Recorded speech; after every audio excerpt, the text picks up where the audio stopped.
ಆಕಾಶವಾಣಿ ಚೈತ್ರವನ ಲಕ್ಷ್ಮೀಶನ ಜೈಮಿನಿ ಭಾರತದ ಸಮಗ್ರ ವಾಚನ ವ್ಯಾಖ್ಯಾನ ಕಾರ್ಯಕ್ರಮ. ಪ್ರಸ್ತುತಿ ಡಾಕ್ಟರ್ ಎಎಸ್ ಶಂಕರನಾರಾಯಣ. ಚೈತ್ರವನ ಕಾರ್ಯಕ್ರಮದ ಕೇಳುಗರಿಗೆಲ್ಲ ನಮಸ್ಕಾರಗಳು ಹಾಗೂ ಕಾರ್ಯಕ್ರಮಕ್ಕೆ ಆತ್ಮೀಯವಾದ ಸ್ವಾಗತ. ಪ್ರಿಯ ಕೇಳುಗರೆ, ಇಂದು ಲಕ್ಷ್ಮೀಶನ ಜೈಮಿನಿ ಭಾರತದ 32ನೆಯ ಸಂಧಿಯ ಕೆಲ ಪದ್ಯಗಳ ವಾಚನ ಹಾಗೂ ವ್ಯಾಖ್ಯಾನವನ್ನು ಕೇಳಲಿದ್ದೀರಿ. ವಾಚನ ಮಾಡಲಿದ್ದಾರೆ ಶ್ರೀಮತಿ ಎಚ್.ಸಿ. ಶಶಿಕಲಾ, ವ್ಯಾಖ್ಯಾನ ಮಾಡಲಿದ್ದಾರೆ ಶ್ರೀ ಎಚ್.ಆರ್. ಶ್ರೀಧರ್.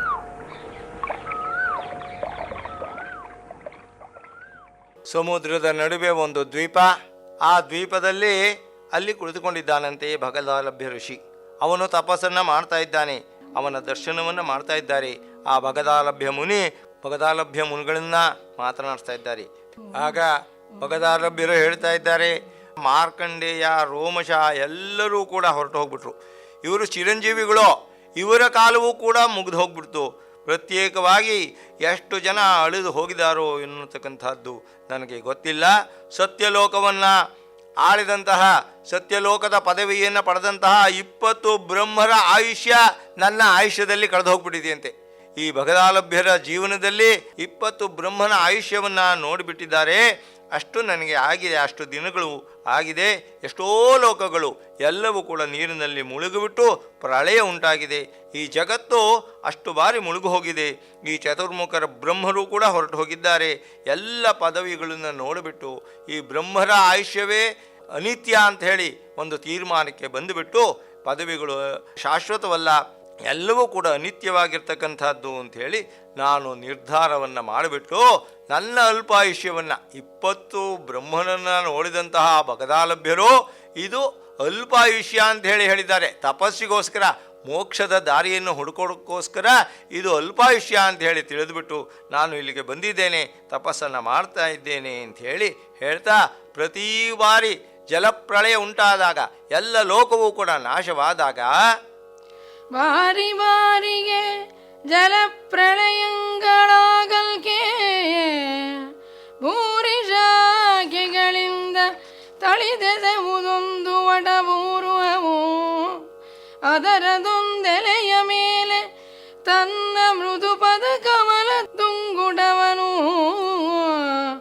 ಚಾರುತರ ಕರತಾಮರಸದಿಂದ ಪಿಡಿದು ವದನಾರವಿಂದದೊಳಿಟ್ಟು ನಗುತಳುದ ಲೀಲೆಯೊಂದೋರಂತೆ ಮಲಗಿಕೊಂಡಿಹನು ಓರ್ವ ಬಾಲಗಂ ತಾನಾದನಂ ಕಂಡೆನು. ಎಷ್ಟೋ ಬಾರಿ ಜಲಪ್ರಳಯ ಉಂಟಾಗಿ ಹೋಯಿತು. ಎಲ್ಲ ಜಗತ್ತು ಕೂಡ ಸರ್ವನಾಶವನ್ನು ಹೊಂದುತ್ತೆ ಆ ಜಲಪ್ರಳಯವಾದಾಗ. ಆಗ ಆ ನೀರಿನಲ್ಲಿ ಒಂದೇ ಒಂದು ವಟವೃಕ್ಷ ಮಾತ್ರ ಕಾಣಿಸ್ತಾ ಇರುತ್ತೆ. ಆ ವಟವೃಕ್ಷದ ಒಂದು ಆಲದ ಎಲೆಯ ಮೇಲೆ ಒಬ್ಬ ಬಾಲಕ ಸಂತೋಷದಿಂದ ತನ್ನ ಕೋಮಲವಾಗಿರ್ತಕ್ಕಂತಹ ಪಾದ ಕಮಲದ ಹೆಬ್ಬೆರಳನ್ನು ಚೀಪ್ತಾ ಇದ್ದಾನಂತೆ. ಕರಕಮಲಗಳಿಂದ ಹಿಡಿದುಬಿಟ್ಟು ಮುಖದ ಕಮಲದಲ್ಲಿ ಇಟ್ಟುಬಿಟ್ಟು ಅವನ ಬಾಯಲ್ಲಿ ಇಟ್ಟು ಅದನ್ನು ಚೀಪ್ತಾ ಇದ್ದಾನೆ. ಒಮ್ಮೊಮ್ಮೆ ನಗುತ್ತಾನೆ, ಒಮ್ಮೊಮ್ಮೆ ಅಳುತ್ತಾನೆ. ಹೀಗೆ ಮಲಗಿಕೊಂಡಿರ್ತಕ್ಕಂತಹ ಬಾಲಕನನ್ನು ನಾನು ಆ ಪ್ರಳಯದ ಸಂದರ್ಭದಲ್ಲಿ ನೋಡಿದೆ. ಅಂದು ಸಲಿಲದೊಳ್ ಆಳ್ದದನಗಾಲದಲೆಯ ಮೇಲೆ ಒಂದೊಂದು ಬಾರಿ ಬಾಲಕನಾಗಿ ಮೈದೋರಿ ನಿಂದು ಮಾತಾಡಿಸದೆ ನೋಡದೆ ವಿಚಾರಿಸದೆ ದೂರ ದೂರದೊಳಿರ್ಪನು.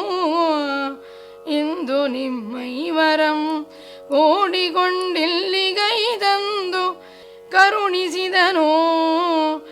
ಈ ಹರಿಕೃಷ್ಣ ರೂಪದಿಂದ ಸಂದುದಿನ್ನೀತನೆ ಸದಾಶ್ರಯಂ ಮರೆವುಗೊಡುವೆನು ಎಂದು ಮುನಿ ನುಡಿದನು.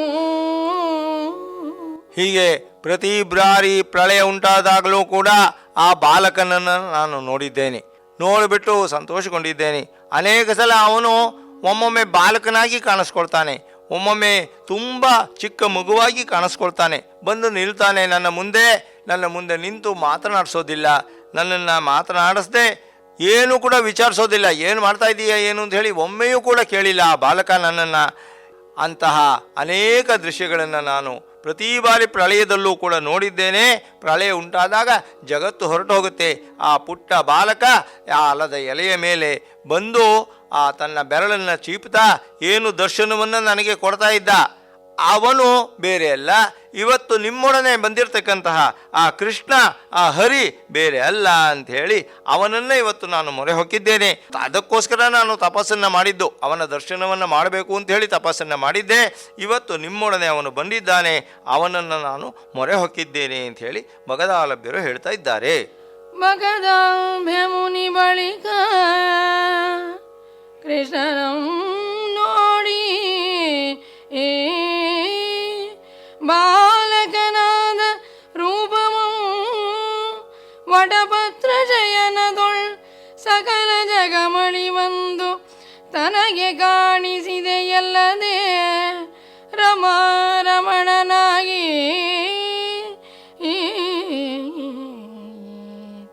ಪ್ರಕಟಿತದ ಧರ್ಮ ಸಂತತಿಗಳಂ ಪಾಲಿಸುವ ಸುಕುಮಾರ ಮೂರ್ತಿಯಂ ಕೃಪೆಯಿಂದ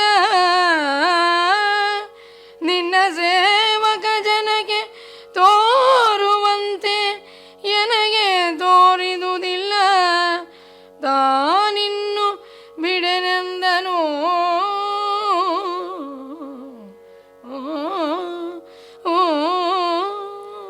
ಆಗ ಕೃಷ್ಣನನ್ನು ನೋಡಿಬಿಟ್ಟು ಭಗದಾಲಭ್ಯ ಮುನಿಗಳು ಹೇಳ್ತಾ ಇದ್ದಾರೆ, ಅಲ್ಲಿ ಬಾಲಕನಾಗಿ ಆ ಒಂದು ಪ್ರಳಯ ಕಾಲದಲ್ಲಿ ನನಗೆ ವಟಪತ್ರಶಾಹಿಯಾಗಿ ನೀನು ದರ್ಶನವನ್ನು ಕೊಟ್ಟಿದ್ದೆ. ಇಂದು ನೀನು ಧರ್ಮ ಸಂಸ್ಥಾಪನೆಗೋಸ್ಕರ ಹುಟ್ಟುಬಿಟ್ಟು ಈ ಎಲ್ಲರನ್ನೂ ಕೂಡ ರಕ್ಷಣೆ ಮಾಡ್ತಾ ಲಕ್ಷ್ಮೀಕಾಂತನಾಗಿ ರಮಾರಮಣನಾಗಿ ಇವತ್ತು ನನಗೆ ದರ್ಶನವನ್ನು ಕೊಡ್ತಾ ಇದ್ದೀಯಾ. ಎಲ್ಲ ಧರ್ಮವನ್ನು ರಕ್ಷಣೆ ಮಾಡೋದಕ್ಕೋಸ್ಕರ ಹುಟ್ಟಿರ್ತಕ್ಕಂಥವನು. ಧರ್ಮ ಸಂಸ್ಥಾಪನಾರ್ಥಾಯ ಸಂಭವಾಮಿ ಯುಗೆ ಯುಗೆ ಅಂತೇಳಿ ಹೇಳ್ಕೊಂಡಿರ್ತಕ್ಕಂತಹ ಕೃಷ್ಣ, ನೀನು ಧರ್ಮ ಪಾಲನೆಗೋಸ್ಕರ ಇವತ್ತು ನೀನು ಬಂದಿದ್ದೀಯಾ, ನನಗೆ ದರ್ಶನವನ್ನು ಕೊಡ್ತಾ ಇದ್ದೀಯಾ. ಹಿಂದೆ ಯಾವತ್ತೂ ಕೂಡ ಈ ರೀತಿಯಾದಂತಹ ದರ್ಶನವನ್ನು ನೀನು ನನಗೆ ಕೊಟ್ಟಿಲ್ಲ ಅಂಥೇಳಿ ಅವನನ್ನು ನಮಸ್ಕಾರವನ್ನು ಮಾಡ್ತಾ ಪ್ರೀತಿಯಿಂದ ಹೇಳ್ತಾ ಇದ್ದಾನೆ. ಈ ಸಂದರ್ಭವನ್ನು ನಾನು ಬಿಡೋದಿಲ್ಲ, ನಿನ್ನನ್ನು ಬಿಟ್ಟುಕೊಡೋದಿಲ್ಲ ಅಂಥೇಳಿ ಭಗದಾಲಭ್ಯರು ಕೃಷ್ಣನನ್ನು ಸ್ತುತಿ ಮಾಡ್ತಾ ಇದ್ದಾರೆ. ಆಗ ಜನಪ ಕೇಳಿಂತಿಂದ ಹರ್ಷದಿಂ ಭಗದಾಭ್ಯ ಮುನಿ ಬಂದು ಕೃಷ್ಣನಂ ತೆಕ್ಕೈಸಿ ಮತ್ತೆ ಪಾರ್ಥನ ಕೂಡೆ ಬೇಳ್ದಂ ಸದಾ ವಾಸುಕಿ ಹರಿಯ ದೇಹಮಿದು ಗೇಹಮೆನೆಗೆ ಅನುಕೂಲೆಯಾದ ಸದಿ ಮುಕ್ತಿಯಲ್ಲದೆ ಬೇರೆ ಮನೆಯಿಲ್ಲ, ಮಡಿದಿಲ್ಲದ ಕಾಗಿ ತಾನೀ ಸುದಿನಮಿಲ್ಲಿ ತರಗೆಲೆ ಬಿಡಿದು ಕೊಂಡಿದ್ದೆನು ಎನಲರ್ಜುನಂ ನುಡಿದನು.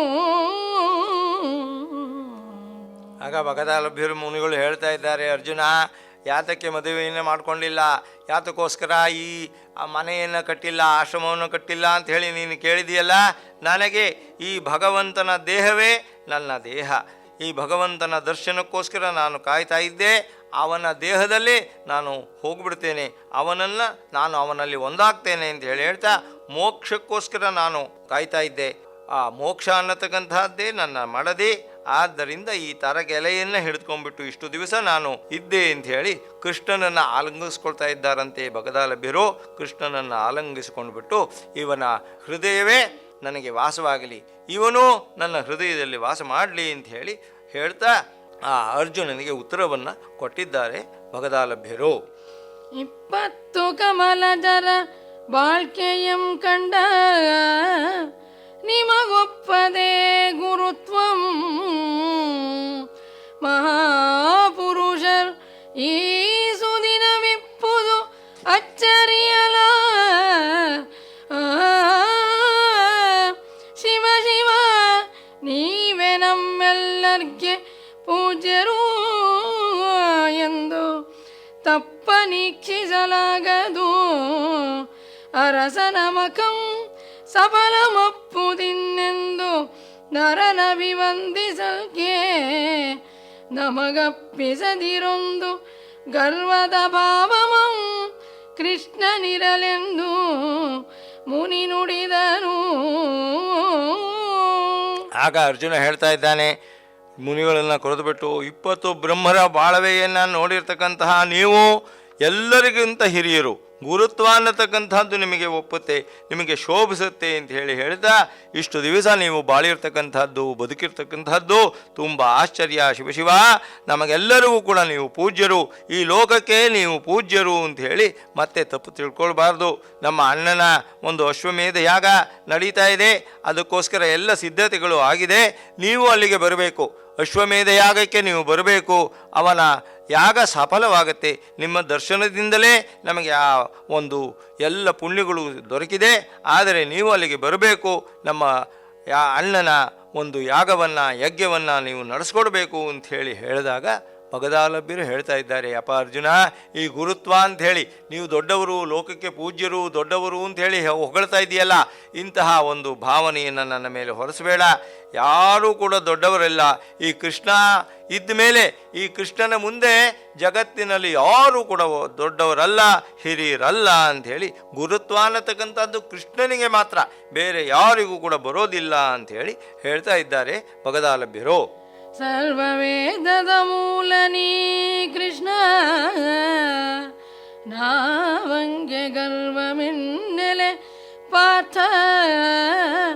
ಎಲೆ ಪಾರ್ಥ ಕೇಳು, ಆದೊಡಿ ಕಡಲ ಕುರ್ವದೊಳ್ ಆನಿರುದಿಲ್ಲಲ್ ಮಹಾಕಲ್ಪದೊಳ್ ಪದ್ಮಾವಿಧಾನದಿಂದ ಉರ್ವನಾಲ್ವತ್ತನೆಯ ವಾರುಷಿಗನಾಗಿಹ ಚತುರ್ವದನನು ಇಲ್ಲಿಗೆ ಮರಾಳವಾನದೊಳ್ ಅಕ್ಕರ್ ಬೆರೆಸಿ ಬಂದನು. ಎನ್ನ ಮುಂದೆ ನಿಂದು ಆಗಳ್ ಅಧ್ಯಕ್ಷತೆಯೊಳ್ ಹಿಂದೆಂದನು. ಭಗದಾಲಭ್ಯರು ಹೇಳ್ತಾ ಇದ್ದಾರೆ, ಅರ್ಜುನ, ಕೃಷ್ಣ ಎಲ್ಲ ವೇದಗಳು ಕೂಡ ಮೂಲ ಪುರುಷನಾಗಿರ್ತಕ್ಕಂಥವನು. ಅವನು ಇರಬೇಕಾದ್ರೆ ಈ ಲೋಕದಲ್ಲಿ ಯಾರೂ ಕೂಡ ದೊಡ್ಡವರಲ್ಲ, ಯಾರಿಗೂ ಕೂಡ ಗರ್ವ ಅನ್ನತಕ್ಕಂಥದ್ದು ಸಲ್ಲೋದಿಲ್ಲ. ಅರ್ಜುನ ಕೇಳು, ಹಿಂದೆ ಈ ಸಮುದ್ರದ ನಡುಗುಡ್ಡೆಯಲ್ಲಿ, ಈ ದ್ವೀಪದಲ್ಲಿ ನಾನು ತಪಸ್ಸನ್ನು ಮಾಡ್ತಾ ಇದ್ದೆ. ಆಗ ಒಂದು ಮಹಾಕಲ್ಪ ನಡೀತಾ ಇತ್ತು. ಆ ಮಹಾಕಲ್ಪಕ್ಕೆ ಪದ್ಮ ಅನ್ನತಕ್ಕಂತಹ ಚತುರ್ಮುಖ ಬ್ರಹ್ಮ ಒಡೆಯ, ಅವನು ಅದನ್ನು ಪಾಲಿಸ್ತಾ ಇದ್ದ. ನಾನು ತಪಸ್ಸನ್ನು ಮಾಡ್ತಾ ಇದ್ದೆ. ಆಗ ಅವನಿಗೆ ಸುಮಾರು 40 ವರ್ಷ ಇರಬಹುದು. ಅವನು ಹಂಸ ರೂಢನಾಗಿ, ಹಂಸ ವಾಹನನಾಗಿ ನನ್ನ ಬಳಿಗೆ ಬಂದ, ತಪಸ್ಸನ್ನು ಮಾಡ್ತಾ ಇರ್ತಕ್ಕಂತಹ ಜಾಗಕ್ಕೆ ಬಂದು ನನ್ನ ಮುಂದೆ ನಿಂತುಬಿಟ್ಟು ಹೇಳ್ತಾ ಇದ್ದಾನೆ, ಆ ಬ್ರಹ್ಮ ಹೇಳ್ದ ಅಂಥೇಳಿ ಕಥೆಯನ್ನು ಹೇಳ್ತಾ ಇದ್ದಾರೆ ಭಗದಾಲಭ್ಯರು. ಎಲೆ ವಿಪ್ರ ನೀನಾರದೆ ತಗಿ ಪರ್ಣಮಂ ತಲೆಗೆ ಪಿಡಿದಿಯೇ ಘೋರ ತಪಮೇ ಏಕದಂಬಯಕೆ ಸಲೆ ಮೆಚ್ಚಿ ಬಂದೆನ ಕಮಲಜನು ಸಿರ್ದೊಡೆ ಇತ್ತೆ ಬೆನೀಗ ವರವ ತೊಲಗತ್ತದಾರ್ ನಿನ್ನ ತೆರೆದನಾಲ್ ಮೊಗದರಂ ಫಲಪರಂ ಕಂಡು ಇವೆ ನನಗೀವುದಂ ಮತ್ತೆ ಕೆಲಬರ್ಗೆ ಕೊಟ್ಟು ಕಳೆ ಪೋಗೆಂದು ನಾನೆಂದೆನು ಆ ಪದ್ಮ ಸಂಭವನುಡು.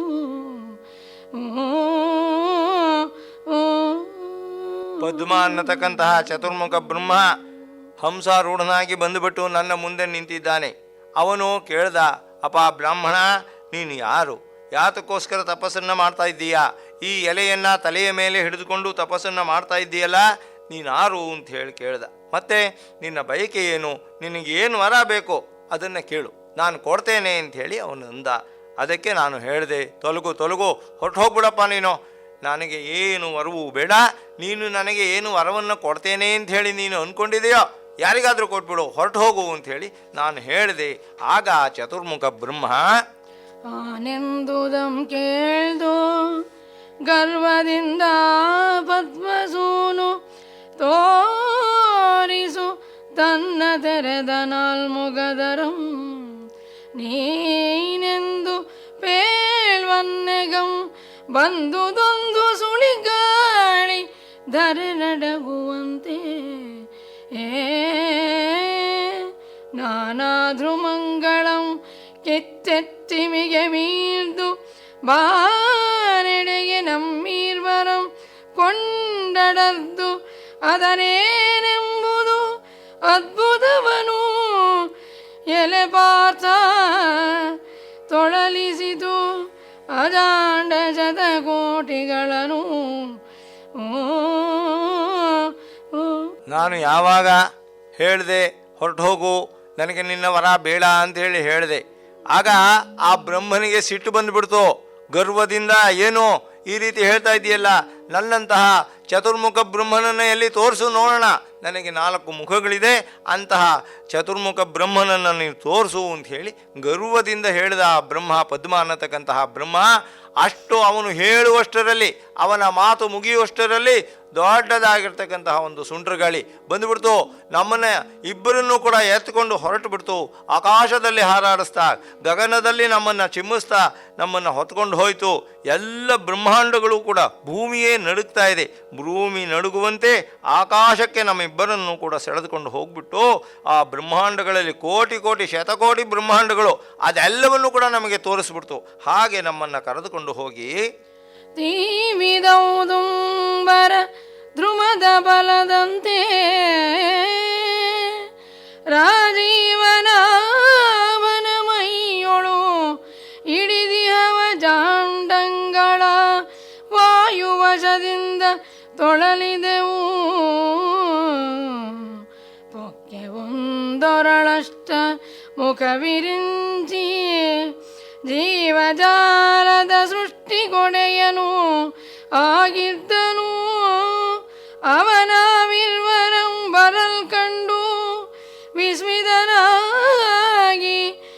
ನೀವದಾರು ಎತ್ತಳಿಂದ ಇದಿದಿರಿ, ನಿಮ್ಮ ಬೆಸರೇನೆಂದು ಬೆಸಗೊಂಡನು. ಹೇಳ್ತಾ ಇದ್ದಾರೆ ಭಗದಾಲಭ್ಯರು ಮುನಿಗಳು, ಅಪ್ಪ ಅರ್ಜುನ, ಸಾಮಾನ್ಯವಾಗಿರ್ತಕ್ಕಂತಹ ಲೋಕವನ್ನು ನಾವು ನೋಡಲಿಲ್ಲ. ಹೇಗೆ ಹತ್ತಿಯ ಮರದಲ್ಲಿ ತುಂಬಿಕೊಂಡಿರ್ತಕ್ಕಂತಹ ಹಣ್ಣುಗಳು ಕಾಣುತ್ತೆ, ಆ ರೀತಿ ಶತಕೋಟಿ ಬ್ರಹ್ಮಾಂಡಗಳು ಕಾಣಿಸ್ಬಿಡ್ತು. ಜೊತೆಗೆ ಆ ಪದ್ಮನಾಭ ಆ ಭಗವಂತನ ಸೃಷ್ಟಿಯಲ್ಲಿ ಮೈಯಲ್ಲಿ ಯಾವ ರೀತಿ ಅಜಾಂಡವಾಗಿರ್ತಕ್ಕಂತಹ ಅನೇಕ ಕೋಟಿ ಕೋಟಿ ಬ್ರಹ್ಮಾಂಡಗಳು ಇದೆಯೋ ಆ ರೀತಿ ನಮಗೆ ಲೋಕಗಳನ್ನು ತೋರಿಸ್ತು. ನಾವು ಏನು ಕ್ಷಣಾರ್ಧದಲ್ಲಿ ಎಲ್ಲ ಆ ಲೋಕಗಳನ್ನ ತೋರಿಸಿಬಿಟ್ಟು ನಮ್ಮನ್ನು ಒಂದು ಲೋಕಕ್ಕೆ ಕರೆದುಕೊಂಡು ಹೋಗಿ ನಿಲ್ಲಿಸ್ತು. ಅಲ್ಲಿ ನಾವಿಬ್ಬರೂ ಕೂಡ ಆಶ್ಚರ್ಯದಿಂದ ನೋಡ್ತಾ ಇದ್ದೇವೆ. ಅಲ್ಲಿ ಒಬ್ಬ ಬ್ರಹ್ಮ ಇದ್ದಾನೆ, ಅವನು ಆ ಲೋಕದ ಒಡೆಯ. ಅವನು ಕೇಳ್ತಾ ಇದ್ದಾನೆ, ಯಾತಕ್ಕೋಸ್ಕರ ಬಂದಿರಿ, ಯಾರು ನೀವು ಅಂತ ಹೇಳಿ ಅವನು ಕೇಳ್ದ. ಅದಕ್ಕೆ ನಮ್ಮ ಈ ಚತುರ್ಮುಖ ಬ್ರಹ್ಮ ಉತ್ತರವನ್ನು ಕೊಡ್ತಾ ಇದ್ದಾನೆ, ನಾನು ಬ್ರಹ್ಮ, ಚತುರ್ಮುಖ ಬ್ರಹ್ಮ, ಇವನು ನನ್ನ ಶಿಷ್ಯ ಭಗದಾಲಭ್ಯ. ಚತುರಾಸ್ಯನ ಸತ್ಯಲೋಕದಿಂ ಬಂದೆನು, ಈ ಪ್ರತಿ ಶಿಷ್ಯ ನೆನಗೆ ಭಗದಾಲ್ವೆನೆಂಬುವನು ಎಂದು ಶತಪತ್ರಜಂ ಪೇಳ್ದೊಡೆ ಅಪಹಾಸಮಂ ಮಾಡುತ್ತ ಅಷ್ಟಮದನದ ವಿರಿಂಚಿ ಅಧಿಗಲ್ವ ಭಾವದಿಂ ನಿನಜಂ ಶಿಷ್ಯನಿವ ಅತುಳರೈ ಗುರು ಶಿಷ್ಯರಿರ್ವರು ನಿಮ್ಮ ಸತ್ಕೃತಿಗೆ ಶೌಚದ ಸಲಿಲ ಧೂಳಿಗದ ವಟುಗಳಿಹರು ಎಮ್ಮಳ್ ಕೆಲಬಲರೆಂದನು. ಆ ಲೋಕದನ್ನ ಆಳ್ತಾ ಇರ್ತಕ್ಕಂತಹ ಆ ಅಷ್ಟಮುಖದ ಬ್ರಹ್ಮ ಅವನನ್ನು ನೋಡಿದ್ವಿ. ಅವನು ಕೇಳಿದ, ನೀವು ಯಾರು ಅಂತ ಹೇಳಿ ಕೇಳಿದ್ದಕ್ಕೆ ಈ ಪದ್ಮ ಅನ್ನತಕ್ಕಂತಹ ಚತುರ್ಮುಖ ಬ್ರಹ್ಮ ಉತ್ತರವನ್ನು ಕೊಟ್ಟ. ನಾನು ಚತುರ್ಮುಖ ಬ್ರಹ್ಮ, ನಾನು ಇಂಥ ಲೋಕದವನು, ಇವನು ನನ್ನ ಶಿಷ್ಯ ಭಗದಾಲಭ್ಯ ಅನ್ನತಕ್ಕಂಥವನು ಅಂತ ಹೇಳುವಷ್ಟರಲ್ಲಿ ಅವನು ಕೂಡ ಗರ್ವದಿಂದ ಏನು ನೀನು ಬ್ರಹ್ಮನೇ ಅಂತೇಳಿ ಅಪಹಾಸ್ಯವನ್ನು ಮಾಡ್ತಾ ಗರ್ವವನ್ನು ಪಡ್ತಾ ಇದ್ದಾನಂತೆ ಆ 8 ಮುಖದ ಬ್ರಹ್ಮ. ಅವನು ಹೇಳ್ತಾ ಇದ್ದಾನೆ, ಓಹೋ ನೀನು ಬ್ರಹ್ಮ, ಇವನು ನಿನ್ನ ಶಿಷ್ಯ ಅಂಥೇಳಿ ನಗುತ್ತಾ ನಿಮಗೆ ನಿಮ್ಮ ಸೇವೆಯನ್ನು ಮಾಡೋದಕ್ಕೆ, ನಿಮಗೆ ಸತ್ಕಾರವನ್ನು ಮಾಡೋದಕ್ಕೆ, ನಮ್ಮ ಮನೆಯನ್ನು ಸ್ವಚ್ಛವಾಗಿ ಇಡ್ತಕ್ಕಂತಹ ಊಳಿಗದವರಿದ್ದಾರಲ್ಲ ಕೆಲಸದವರು, ಅವರು ನಿನ್ನ ಸತ್ಕಾರವನ್ನು ಮಾಡ್ತಾರೆ ಅಂಥೇಳಿ ಅಪಹಾಸ್ಯವನ್ನು ಮಾಡ್ದ, ಗರ್ವವನ್ನು ತೋರಿಸ್ತಾ. ಅವನು ಗರ್ವವನ್ನು ಪಡುವಷ್ಟರಲ್ಲಿ ಇನ್ನೊಂದು ಸುಂಟರ ಗಾಳಿ ದೊಡ್ಡದಾಗಿ ಎದ್ದುಬಿಟ್ಟು ನಾವು 3 ಜನರನ್ನು ಎತ್ತುಕೊಂಡು ಹೊರಡ್ತಾ ಇದೆ. ಇನ್ನು ಗರ್ವದೊಳಷ್ಟವದನದ ವಿರಿಂಚಿ ನುಡಿವ ಅನಿತರೊಳ್ ಪೊರೆಯೊಳಿಯ ನಾವು ಸಹಿತಾತನಂ ಘನರವಸದಿಂದ ಸುಳಿಗಾಳಿ ಕೊಂಡೊಯ್ದುದಾಗ ಆಗಸಕ್ಕೆ ಅತಿ ಕಠೋರದಿಂದ ಅನಿಲ ವಶದೊಳ್ಪೋಗಿ ಮೂವರು ಮತ್ತೊಂದು ವನದ ಭವಲೋಕಮಂ ಕಂಡೆವು. ಅಲ್ಲಿಯ ಪುಣ್ಯ ಜನರು ಎಮ್ಮನೆತ್ತಡ ವಿಕಾರಿಗಳು ಈವೆಂದು ನಗುತ ಓಡಾಡಿಸಿದರು. 8 ಮುಖದ ಬ್ರಹ್ಮ ಅವನು ಇವರನ್ನು ಅಪಹಾಸ್ಯ ಮಾಡ್ತಾ ನಗೋಷ್ಟರಲ್ಲಿ ಇನ್ನೊಂದು ಸುಂಟ್ರ ಗಾಳಿ ಎದ್ದುಬಿಡ್ತು. ನಾವು 3 ಜನರನ್ನು ಆಕಾಶಕ್ಕೆ ಹಾರಿಸಿಬಿಟ್ಟು ಮತ್ತೊಂದು ಲೋಕಕ್ಕೆ ನಮ್ಮನ್ನು ತಗೊಂಡು ಹೋಯಿತು. ಕಠೋರವಾಗಿರ್ತಕ್ಕಂತಹ ಗಾಳಿ ಆಕಾಶಕ್ಕೆ ನಮ್ಮನ್ನು ಒಯ್ತು. ಆ ಗಾಳಿಗೆ ಸಿಕ್ಕು ನಾವು ಇನ್ನೊಂದು ಬ್ರಹ್ಮಲೋಕವನ್ನು ನಾವು ಸೇರಿದ್ವು. ಅಲ್ಲಿ ಅನೇಕ ಜನ ಪುಣ್ಯವಂತರಿದ್ದರು. ಅವರು ನಮ್ಮನ್ನು ನೋಡಿ ನಗ್ತಾ ಇದ್ದಾರಂತೆ. ನಮ್ಮನ್ನು ನೋಡಿ ಏನು ವಿಕಾರಿಗಳು ಇವರು ಎಲ್ಲಿಂದ ಬಂದಿದ್ದಾರೆ ಅಂತ ಹೇಳಿ ಅವರು ಕೂಡ ಆಶ್ಚರ್ಯವನ್ನು ಮಾಡ್ತಾ ಅಪಹಾಸ್ಯವನ್ನು ಮಾಡ್ತಾ ಇದ್ದಾರೆ. ಇದು 16 ಮುಖದ ಬ್ರಹ್ಮನ ಲೋಕ. ಅಲ್ಲಿ ಷೋಡಶ ಮುಖದ ಬೊಮ್ಮನಂ ಕಂಡು ಅವನ ಬೆಲ್ಲುಡಿಗೆ ನಮಿಸೆ ಗರ್ವದೊಳವಂ ನುಡಿಸದಿರೆ ತಲ್ಲಣಿಸಿನ ವಂಜಲವನ ಪೊರೆಯುವರೆಮ್ಮನಾರೆಂದು ಬೆಸಗೊಳಲ್ಗೆ ಬಲ್ಲೊಡೆ ಅಷ್ಟಾನನ ಚತುರ್ಮದನ ಬಗದಾಲ್ಫೆರಿಲ್ಲಿ ಗರಿಯದೆ ಬಂದೆವು ಎಂದು ನಾವು ಸಿರಲ್ಗೆ ಮಲ್ಲಿಗೆಯಲರ್ಗೆ ಅದರಿಂದಟ್ಟ ಹಾಸದಿ ನಗುತ್ತಿದ್ದನ ವಿರಂಚಿ.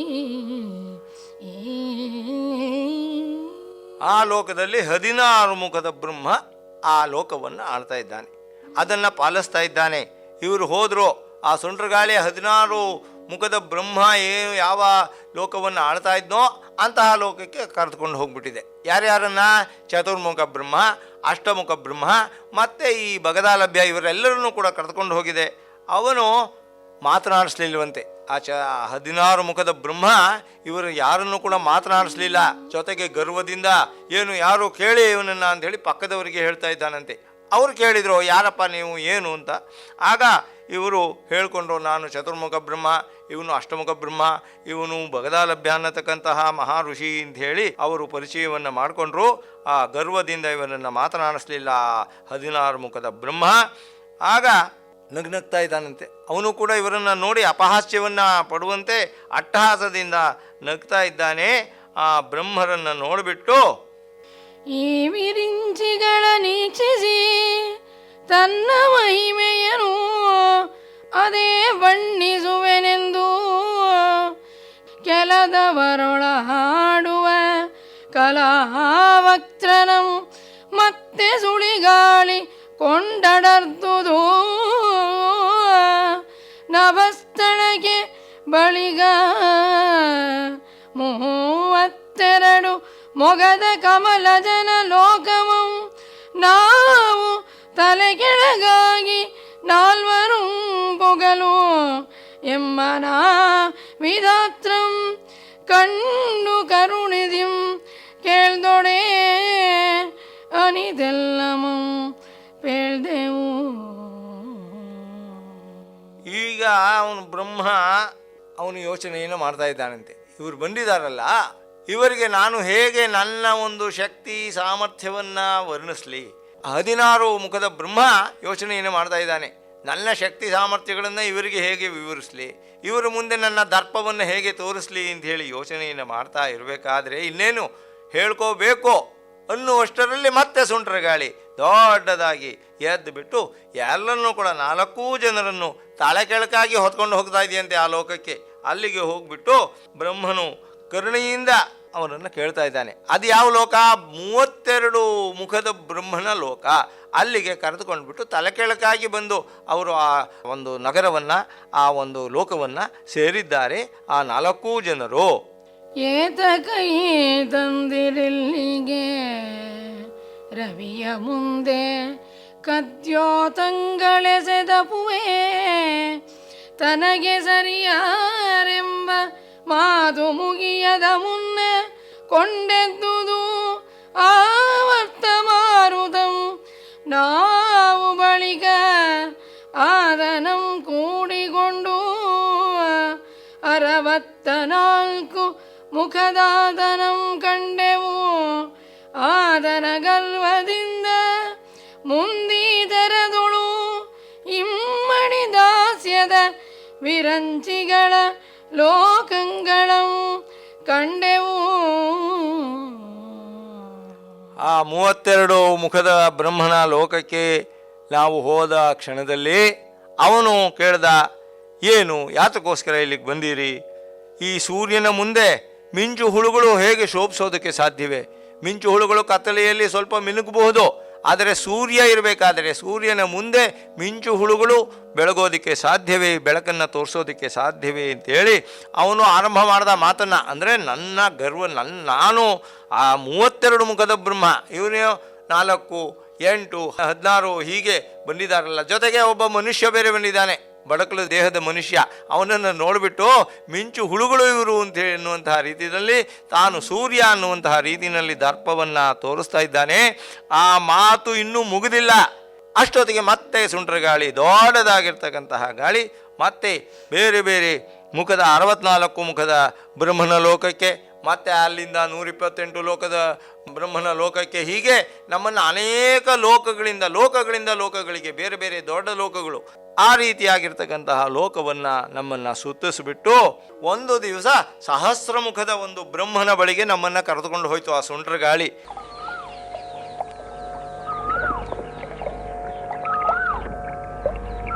ಇದುವರೆಗೆ ಲಕ್ಷ್ಮೀಶನ ಜೈಮಿನಿ ಭಾರತದ 32ನೆಯ ಸಂಧಿಯ ಕೆಲ ಪದ್ಯಗಳ ವಾಚನ ಹಾಗೂ ವ್ಯಾಖ್ಯಾನವನ್ನು ಕೇಳಿದಿರಿ. ವಾಚನ ಮಾಡಿದವರು ಶ್ರೀಮತಿ HC ಶಶಿಕಲಾ, ವ್ಯಾಖ್ಯಾನ ಮಾಡಿದವರು ಶ್ರೀ HR ಶ್ರೀಧರ್. ಚೈತ್ರವನ ಕೇಳಿದ್ರಿ. ಕಾರ್ಯಕ್ರಮದ ಪ್ರಸ್ತುತಿ ಡಾಕ್ಟರ್ AS ಶಂಕರನಾರಾಯಣ.